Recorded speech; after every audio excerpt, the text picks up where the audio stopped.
கடகராசினியர்களே, தமிழ் வருடம் விசுவாவசு ஆண்டுக்கான ஜோதிட பொது பலன்கள் இந்த வருஷம் உங்களுக்கு எப்படி இருக்கும்? இந்த வருடத்தை பொறுத்த வரைக்கும் மிக மிக முக்கியமான ஆண்டுனே சொல்லலாம். ஏன்னா இந்த வருஷம் பார்த்திங்கன்னா மிகப்பெரிய கிரகங்கள்னு சொல்லக்கூடிய சனி பெயர்ச்சி, குரு பெயர்ச்சி, ராகுகேது பெயர்ச்சி மூணுமே ஒரே வருஷத்தில் வருது. ராகுகேது பெயர்ச்சி சித்திரை மாதம் 13ஆம் தேதி வருது. குரு பெயர்ச்சி சித்திரை மாதம் 28ஆம் தேதி வருது. சனி பெயர்ச்சி மாசி மாதம் 22ஆம் தேதி சனி பெயர்ச்சி.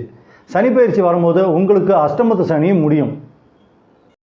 கோச்சார ரீதியாக நவகிரகங்கள் சரியில்லை என்றாலும் அடிப்படையில் உங்களுடைய ஜாதகத்தில் உள்ள கிரகங்கள் நல்லபடியாக இருந்து அப்படி நல்லா இருக்கக்கூடிய கிரகங்களின் தசைன்னு நடந்துச்சுன்னா கோச்சார ரீதியாக நவகிரகங்கள் சரியில்லை என்றாலும் உங்களுக்கு அவயோக பலன்களை கொடுக்க முடியாது.